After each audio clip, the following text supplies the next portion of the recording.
Halo anak-anak, apa kabar? Bingung ya mau pilih apa prakaryanya ya? Jangan bingung. Pilih nih desain grafis.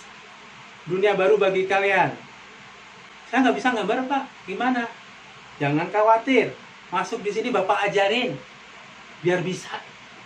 Kalau yang udah bisa gambar, wow makin mantul. Di sini nih tempatnya. Oke? Oh nanti belajar apa aja lagi di desain grafis? Belajar macam-macam, warna, tipografi. Nah ini yang penting nih. Adobe Illustrator, Adobe Photoshop, Adobe Premiere. Kepake ini. Kamu mau keluar negeri kepake ilmunya. Mau nggak? Bapak ajarin. Nih kamu nanti bisa top markotop. Oke ya? Mau lihat karya-karyanya nanti Bapak nih share di sini. Oke? Oke ya? Yuk bergabung di sini. Desain grafis, oke? Bye-bye. Di kelas 7, kalian akan belajar pengenalan desain grafis, teori warna, tipografi, dan pengenalan Adobe Photoshop. Di kelas 8, kalian belajar foto editing dan digital imaging dengan menggunakan Adobe Photoshop, membuat grafis vektor Adobe Illustrator, dan teori logo.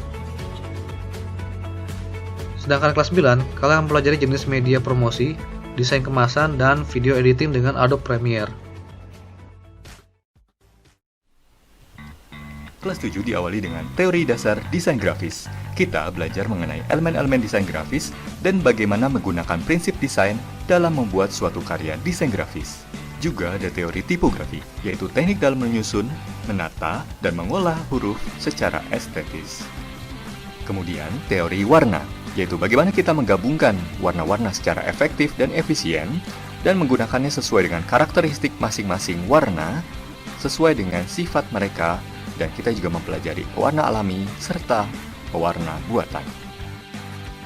Masuk ke akhir kelas 7 dan awal kelas 8, kita mempelajari tentang Adobe Photoshop, yaitu software pengolah grafis berbasis bitmap dan raster image yang berfungsi untuk memanipulasi dan mengolah foto. Kita akan mempelajari mengenai masking, filtering, dan juga adjustment. Berikutnya kita mempelajari Adobe Illustrator, yaitu software pengolah grafis berbasis vektor untuk membuat logo, ilustrasi, dan lain-lain. Setelah itu, kita akan mendalami teori logo, di mana kita akan mempelajari proses pembuatan logo, bagaimana caranya dari awal hingga akhir, sehingga dapat diaplikasikan di berbagai kebutuhan logo tersebut. Memasuki akhir tahun pelajaran di kelas 9, kita akan mengenal media promosi iklan ATL, BTL, dan TTL. Kita juga mempelajari desain kemasan, dimulai dari proses brainstorming, rancangan kerangka kemasan, hingga pencetakan. Dan yang terakhir adalah video editing. Semoga video ini dapat memberikan penjelasan kepada Bapak, Ibu, dan siswa-siswi sekalian. Semoga bermanfaat. Tuhan memberkati.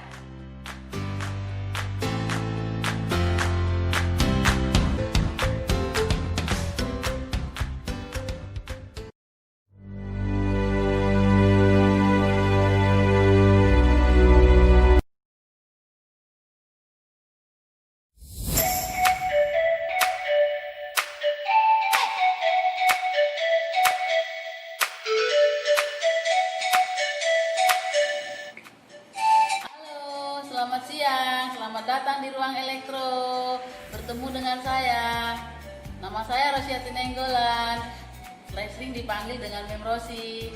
Oke, saya akan memperkenalkan kepada kamu tentang elektro supaya kamu nanti bisa memilih sesuai dengan keinginannya. Di elektro, kamu akan belajar selama 3 tahun, jadi jangan sampai salah memilih. 3 tahun ini dari kelas 7 sampai kelas 9 kamu akan belajar di elektro.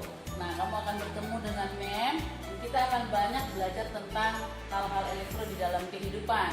Nah, nanti kita akan belajar di kelas 7. Pertama kali kita akan belajar tentang K3. Karena K3 ini sangat penting di dalam pekerjaan kita karena kita akan mengutamakan keselamatan dulu. Nah, nanti kita juga akan belajar tentang peralatan-peralatan elektro, peralatan tangan dan peralatan-peralatan yang menyangkut seperti baterai, seperti itu. Nah, peralatan tangan kita akan belajar tentang obeng, tang jenis-jenisnya juga kita akan belajar seperti itu supaya kamu mengerti penggunaan penggunaan dari tang-tang tersebut. Kita akan belajar tentang isolator, induktor, dan konduktor. Nah, di sini kamu akan belajar mana benda-benda yang menghantar dengan baik dan mana benda-benda yang tidak menghantar.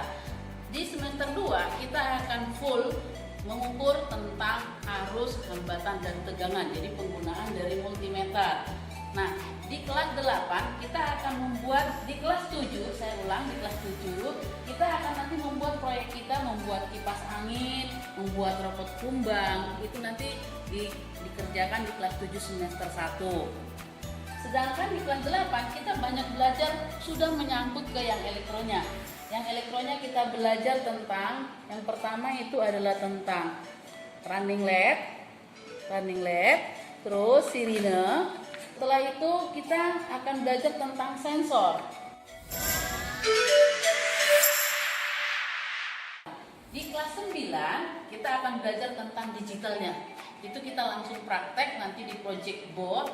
Nah, di project board terus kita buat satu rangkaian lampu berjalan yang bisa menghitung. Contoh seperti kamu semuanya lihat di mall, dia menghitung naik, menghitung turun, atau berjalan berputar, itu semuanya pakai digital karena mempergunakan rangkaian timer dan rangkaian pembangkit pulsa.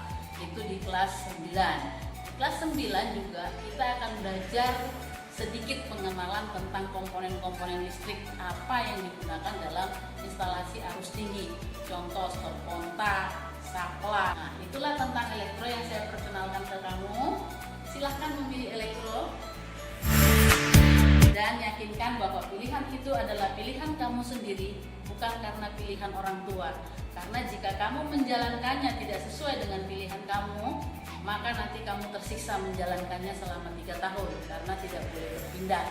Selamat bertemu dengan saya, selamat enjoy dengan elektro. Silahkan memilih dengan bebas, dengan hati nurani, dan dengan hobi yang memang benar-benar di elektro. Itu pesannya Mem Rosi untuk kalian. Sampai bertemu.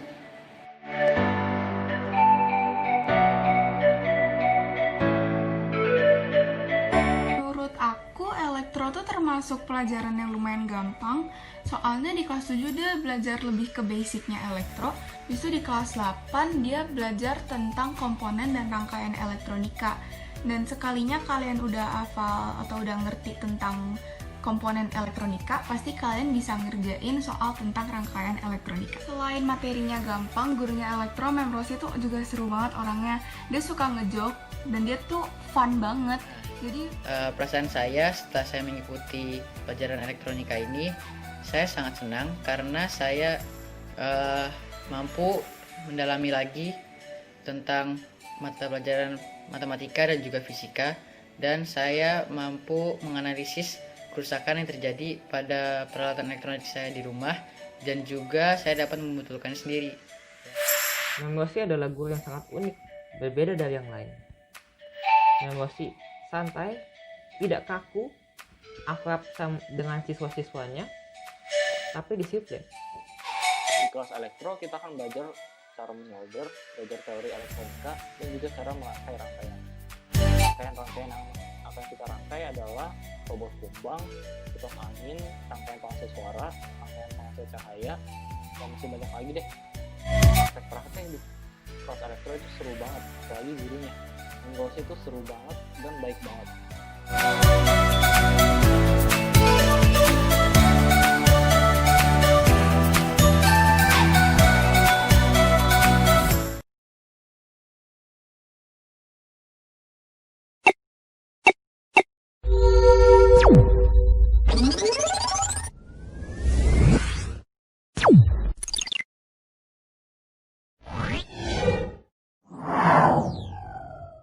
Saya dari kelas 8C, nanti kelas 9-nya nggak tahu kelas apa juga. Itu adalah salah satu skill yang seru banget.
Halo. Bye. Hai. Oke. Oke. Bye.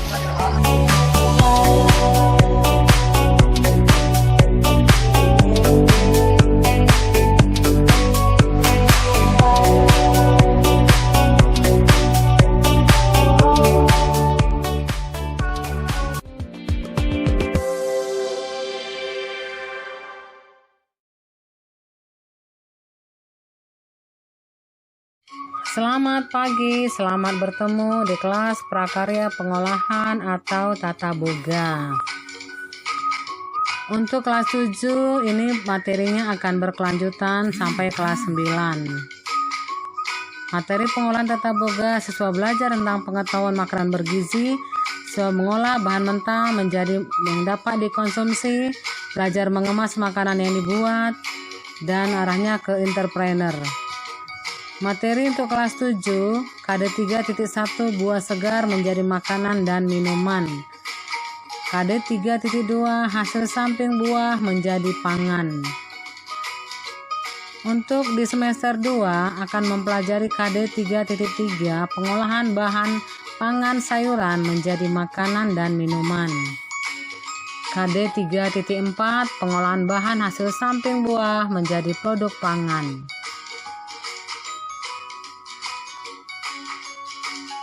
Untuk materi kelas 8 akan mempelajari KD 3.1 bahan pangan serealia, kacang-kacangan dan umbi menjadi makanan dan minuman.